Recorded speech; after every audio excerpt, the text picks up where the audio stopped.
I've been out of work for the last 9 months.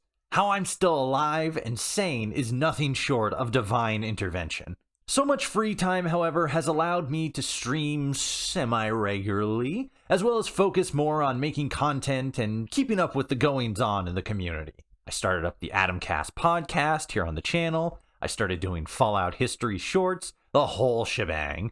I'm out here going absolutely sicko mode on my content, while my bank account slowly dips into the negative and those red envelopes with red text reading "Final Notice" get slipped through my mail slot.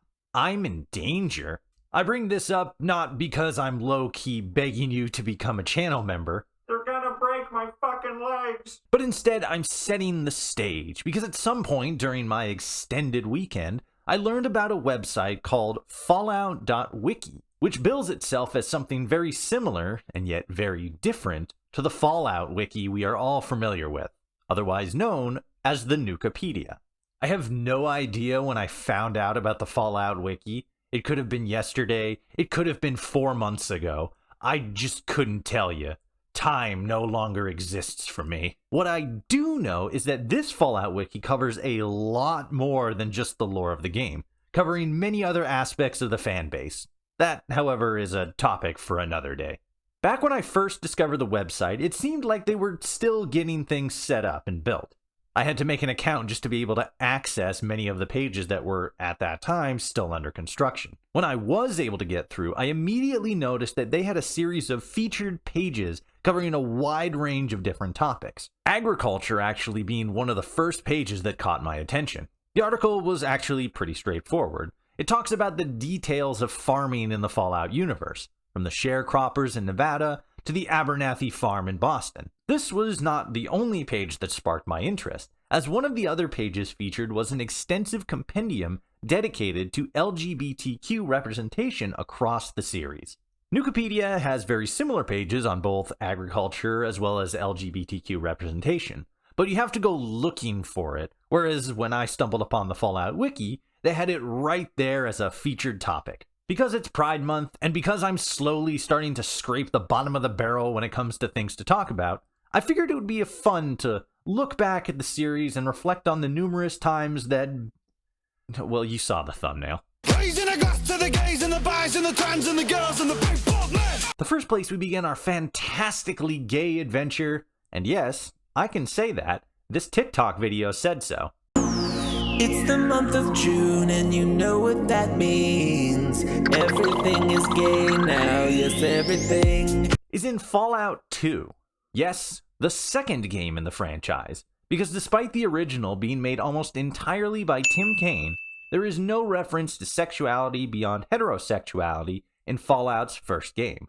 Really makes you wonder what all those people who say Fallout 2 is the best in the franchise are really looking at when they choose this hill specifically to die on. Regardless, one of the most noteworthy additions to Fallout 2 was the introduction of the Bishop family, a crime syndicate that more or less owns the town of New Reno. A large part of the Bishop criminal enterprise includes prostitution and strip shows for anyone willing to pay the prices. Along those lines, it shouldn't be a huge shock to anyone that they don't really discriminate when it comes to who wants to hook up with who, so long as the caps stack up. Additionally, far to the north of Reno, in the town of Modoc, the player can meet Davin and Maria, the children of a man named Grisham, the town's slaughterhouse operator. The player is able to romance either sibling as either gender, male or female, and can later ask them to marry. Alternatively, if you're not one for asking, you can just sleep with them, and Grisham will kick down the door and initiate a shotgun wedding. Good to see that the old ways are still upheld some 170 years after the end of the world. For as wholesome as a shotgun wedding is, I would say that arguably the most wholesome example of post-end-of-the-world romance across the entire franchise can be found in Fallout 3. While the game did introduce many more gay and bisexual characters compared to its predecessors, the best story has to be between two members of the most visually disturbing people in the Wasteland you could ever lay eyes upon. And no, that's not me being racist towards ghouls. I'm just saying that if you're trying to showcase what a walking, talking, and actively decaying zombie looks like in real life, Fallout 3 did a pretty upstanding job there. Yeesh. Regardless, when we venture down to the Museum of History in the ruins of old Washington, D.C., you can find a quaint little bed and breakfast affectionately named Carol's Place, named after one of the members of a lesbian ghoul couple that runs the place, the aforementioned Carol and her partner Greta. While to my knowledge it's never explicitly said if the two are actually married or not, they have been in a relationship for about 60 years by the time we meet them in Fallout 3, and have been running the B&B for about that long. As it tends to go, however, not everything can be all sunshine and rainbows in the Wasteland, as the two lament over not having seen their adopted son Gob in many years after he had left home. Gob, for those who might not know, is the bartender at Moriarty Saloon in Megaton. While I doubt he's been there for 60 some odd years, even just one day working for the abusive taskmaster that is Moriarty sounds like a fate worse than death. Not to mention being almost unanimously harassed by the entire town, save for the prostitute that works at the bar. Thankfully, though, we can help Moriarty have a little bit of an oopsie-daisy moment, and Gob will actually take control of the bar, and hopefully earn a bit more respect around town. So even though it may still have been a while since the two mothers saw their adopted son, we can at least join them in the knowledge that Gob is happy, healthy, and thriving. Or at least as far as anyone can be thriving in the Wasteland.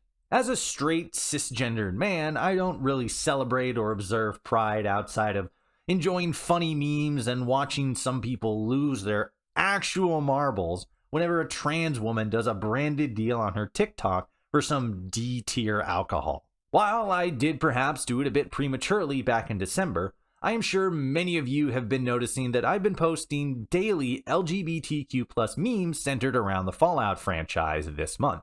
Because of the fact that practically every single Fallout meme spawns from New Vegas, and for the strange lack of gay and lesbian-centric memes, this month might feel like a broken record in Follower Toshi's community tab because, oh my god, he just keeps posting about how Fallout New Vegas turns you trans. I don't get it. It's not funny. Keep politics out of my video game. While Fallout 4 contains the largest number of LGBTQ characters across the entire series, as well as the ability to lay some massive riz on your companions, Fallout New Vegas, and I can say this with confidence as somebody who almost obsessively seeks out political discourse, is hands down the most woke, LGBTQ-friendly, political Fallout game that has ever existed. First, let's talk about the most obvious statement that the game makes. The courier is bisexual, whereas Fallout 3 introduced gender-based skills that allow you to deal more damage to the opposite sex, making playing as a woman the vastly superior option, ironically enough. Fallout New Vegas was the first in the franchise to allow players to pick a perk that would affect same-sex options, allowing for unique speech checks and a 10% increase to damage against enemies of the same sex as the player. When we look at the big players in Nevada, every major faction also makes a political statement as far as homosexuality is concerned. The NCR is accepting and specifically prohibits discrimination, the Brotherhood of Steel discourages it, but they don't outright forbid it. House doesn't give a shit, and the Legion outright forbids the practice under punishment of death. Ironically, for as opposed as Caesar and his men are to modern technology, his men don't seem to shy away from a little genetic manipulation in creating the beast with two backs, if you know what I mean. That was bad. We can also run into characters in the game that are not Legion, but whom, like the great Kaisar, look down on homosexuality. An aged prostitute at the Casa Madrid apartments named Maud refers to fellow workers Sweetie and Jimmy as perverted and one of those, respectively, due to being open to taking same-sex clients. Really goes to show you how the boomer mindset truly is timeless. Well, besides the most noteworthy characters of Veronica and her ex Christine Royce, as well as the man, the myth, the legend himself, Arcade Gannon, there are several other characters that are themselves, in a way, sleeper cells for this small yet diverse community. Cass, or Rose of Sharon Cassidy, is also technically bisexual. Maybe. If you play as a female character and you have the Cherchez la Femme perk, there is a dialogue option which she will tell you that when she's drunk enough, She doesn't get too picky about who she shares a bed with. I'm not exactly 100% sure if this is commentary on her being bisexual or an alcoholic, so I'll leave that for you guys to hash out in the comments. As far as NPCs go, while there are several of them to choose from, the most noteworthy in my book are Corporal Betsy, an NCR sniper that we can find at Camp McCarran, and Jimmy, a male escort in Westside. To me, these two stand out as wonderfully tragic examples of political messaging when it comes to people in the LGBT community across the entire series. Firstly, there's Corporal Betsy, who may or may not have been bisexual, but after being sexually assaulted by a raider known as Cook, whom we can actually get the opportunity to eliminate later on in the game, get fucked, Cook, Betsy has become much more forward when flirting with women both in and outside of the base. Jimmy has a similar yet different story. As a Legion slave, he was put under the service of a centurion whom promised to protect him and treat him well as long as he served as his tent servant. Eventually, though, suspicions began to swirl around the two's seemingly close relationship. One thing led to another, and after the Centurion attempted to kill Jimmy in order to remove doubt, Jimmy barely managed to escape with his life. These two stories, in my understanding anyway, represent a darker part of humanity, one that not everyone, inside or outside of the LGBT community, likes to talk about very often. Abuse. Betsy's story is a pretty obvious one. Somebody who has suffered from opposite gender abuse like this can sometimes result in a withdrawal from that gender, leading to somebody escaping to their own gender for comfort and safety, or in some cases still, retreating from sexual activity altogether. Betsy is clearly displaying the latter, most likely by way of being bisexual, as we already covered, but also from trauma brought on from her attack has created a fear response when it comes to intimacy with men specifically. And as such, she's attempting to combat that trauma by doubling down on flirting with women. Jimmy's story is a bit more nuanced, but perhaps just as important of a case study. Often, people in positions of power are expected to act, behave, and live in certain ways. A perfect example of this is actually most people who are faith leaders, as while not all of them, many are expected not to marry or date, and to live a celibate lifestyle. Instead of devoting their attention to earthly matters, they devote themselves and their attention to the words and teaching of God. This also applies to people like CEOs, political representatives, well-known celebrities, pretty much anyone and everyone with a very public image who sits in a position of power.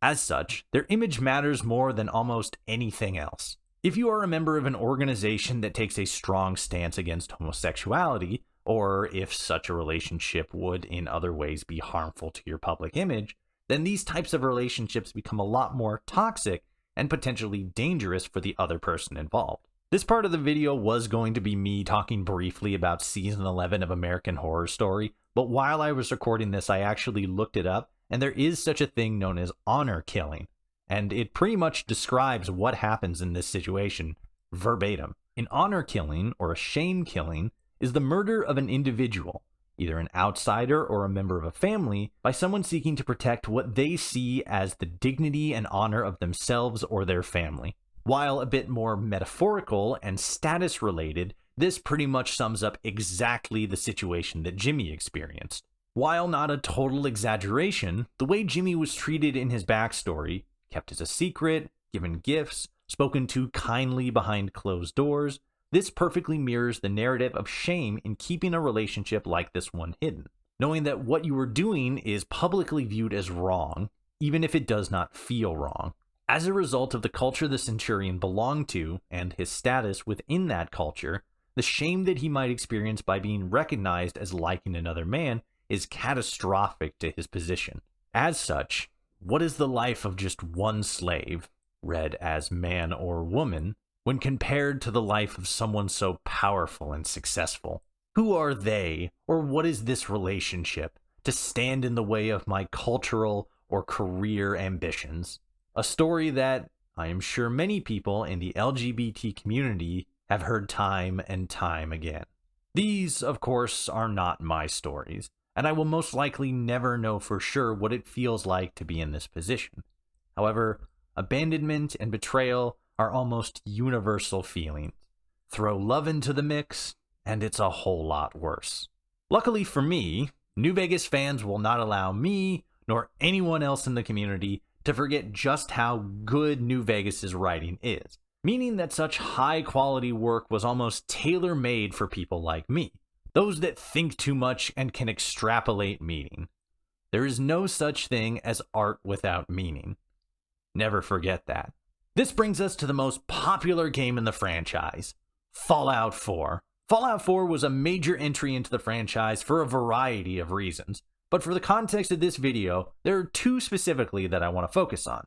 The first is the expansion of romance options with the various companions that can be picked up across the game's playtime, with all of them, save for Codsworth, Deacon, Dogmeat, Nick Valentine, Strong, X688, Ada, and Old Longfellow being romanceable by either gender. This openness when it comes to relationships was a big deal for Fallout fans at the time, especially when you could become committed to one and then settle down in a cute little cabin on an island together with your dog and fake son.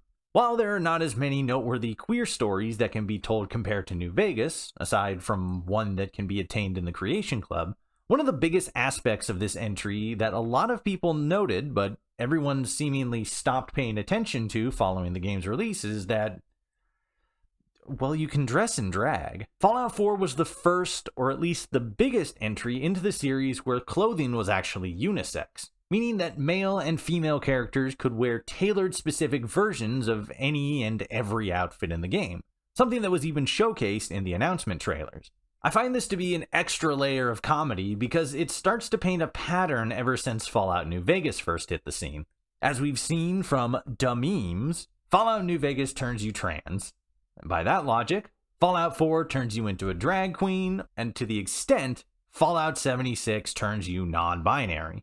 Sporting the second most LGBTQ characters behind Fallout 4, Fallout 76 stands as the first game in the entire franchise to include a non-binary character, a raider by the name of Burke. Burke is a member of the Raider gang that operates out of the Crater, a crashed space station located in the Toxic Valley. Interestingly enough, we can draw a lot of similarities between Burke and Sharon from Fallout 3. Both are silent muscle types, former bodyguards, with a burning desire to live free of their former lives and former restrictions. Whereas Sharon wished only to be able to live free of his contract, so too did Burke wish to live free of the labels that others placed on them. Silent man, albino dog. It was only through the respect of his friends and the openness of their community that Burke was able to find true happiness in their life. Truly free. And as Pierce said, once a former prisoner watched over by Burke, all for the insignificant price of a word. There is also technically Orlando, the new host of the White Spring Resort, who is totally not an obvious Enclave spy, but they don't have a whole lot of lore or story around them as of the time of this video, but I expect to be seeing them again for later content. So what was the point of this video? To capitalize on Pride Month? Yeah, a little. I know I'm on the outside looking in on this topic, and so my opinion and my voice won't mean as much as it would from a member of the LGBTQ community. However, I wanted to look back across the franchise and highlight the types of stories that these people have, and what lessons their lives hold. Looking back on them, many of them share the same themes that we celebrate the series for. Love, betrayal, suffering, the urge to be free, common elements of the human condition that test us, temper us, and forge true champions of the Wasteland. As always, I've been Follower Toshi. Like and subscribe and stuff. Until next time, I'll see you all out there in the Wasteland.